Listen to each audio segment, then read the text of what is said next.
कढी, गरम गरम वाफेवरचा भात, वांग्याच्या कापा आणि लोणच्याची फोड. अगदी माझ्या आवडीचं जेवण आहे आणि मला आता प्रचंड भूक लागली आहे. आता मी हे खाते. नमस्कार, स्वागत आहे तुमचं माझ्या आणखीन एका कुकिंग ब्लॉगमध्ये.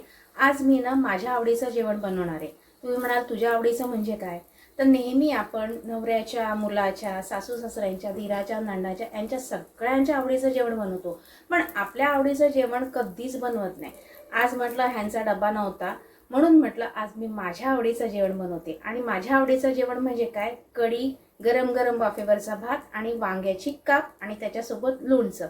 हे मला अत्यंत आवडतं आणि हा स्वयंपाक ना अगदी 15 ते 20 मिनिटात तयार होतो. फार वेळ लागत नाही. चला तर बनवायला सुरुवात करूया. सगळ्यात आधी आपण इथे भात लावून घेऊया.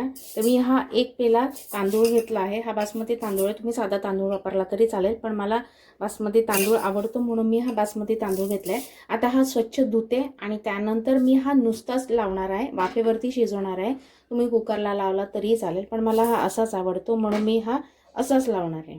भात मी स्वच्छ धुवून घेतलाय 2 ते 3 वेळा आणि याच्यामध्ये मी जरा जास्तच पाणी टाकलंय, कारण का भात उकळल्यानंतर मी याच्यातलं पाणी काढून टाकणार आहे, कारण का मला सळसळीत भात आवडतो.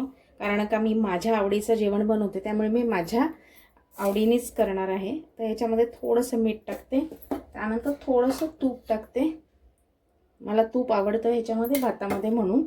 आणि आता गॅस चालू करायचा आहे, मिक्स करायचं आहे आणि त्यानंतर ह्याला छान उकळी काढून घ्यायची. भात होतोय तोपर्यंत आपण इथे कढी करून घेऊया. तर इथे मी 1 वाटी मी दही घेतलं आहे. आता हे आपल्याला छान फेटून घ्यायचे. दही छान फेटून घेतले. आता याच्यामध्ये मी 2 ते 3 चमचे बेसन टाकते आहे.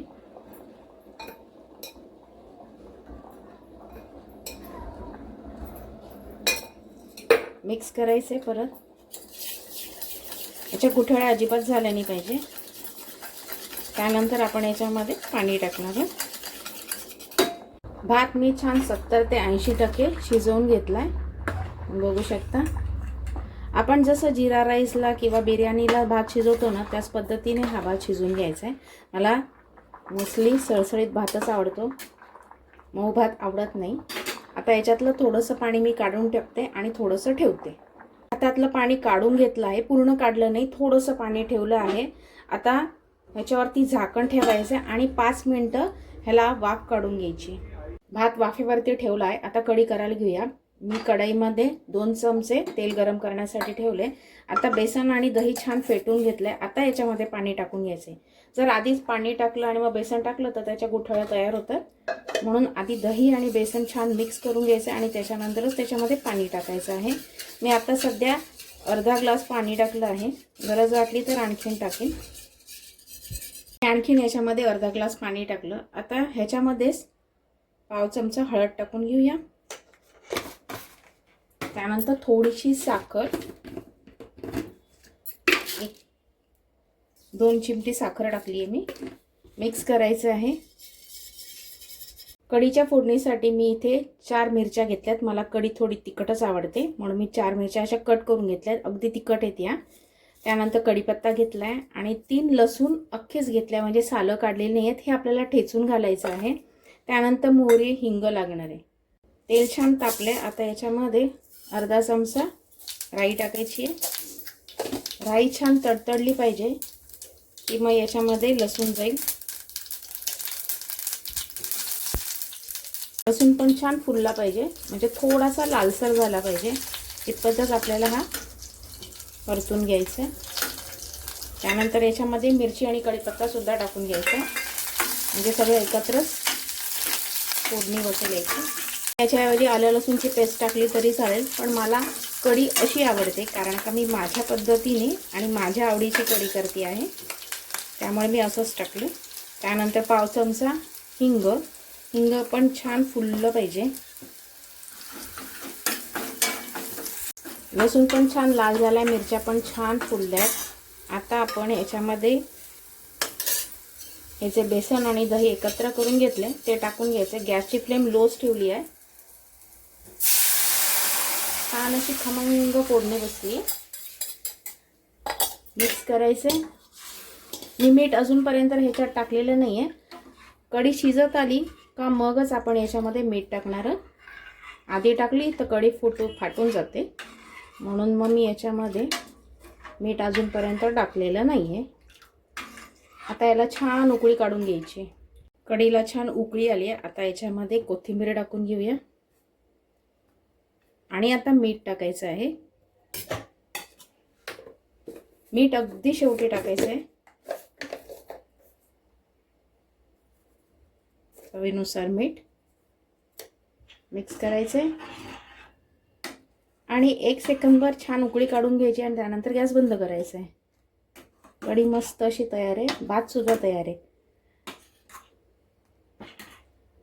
कढी झाली, भात झाला. आता वांग्याच्या कापा तळून घेऊया. तर मी इथे असं काळं वांग आहे ना ते घेतलं आहे. मला हे वांग आवडतं म्हणून मी हे घेतलं. तुम्ही हिरवं वांग वापरलं तरीही चालेल. आता हे जे देठाचा भाग आहे तो काढून घ्यायचा आहे आणि छान असे तुकडे करून घ्यायचे. 1 इंच एवढेच इतक्या साईजचे हे तुकडे करून घ्यायचे वांग्याच्या कापाचे.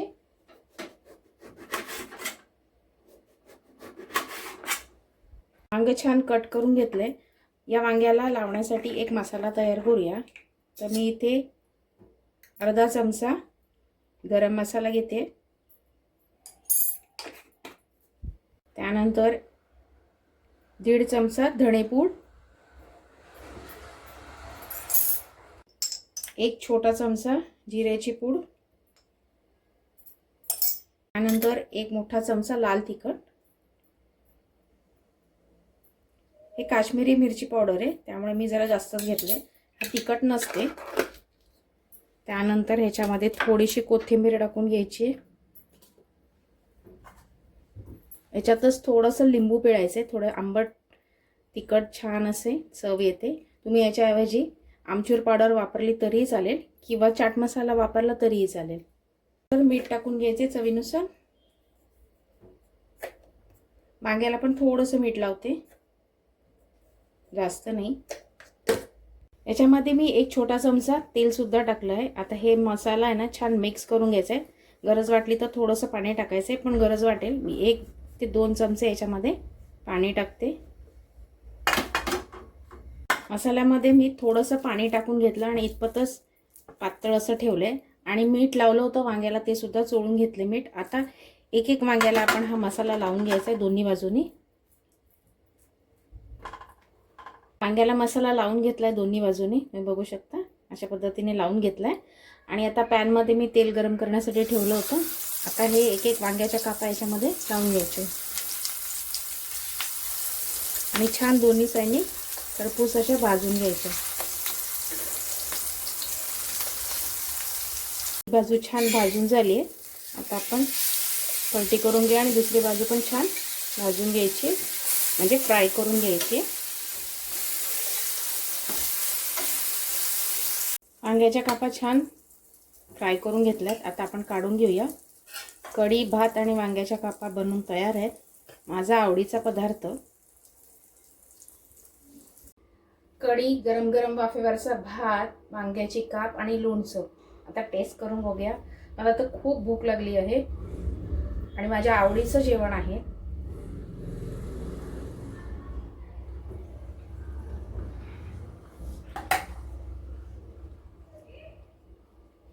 कढी आणि वांग्याच्या कापा आणि गरम गरम वाफेवरचा भात अप्रतिम बेत आहे. मला तर हा खूप आवडतो.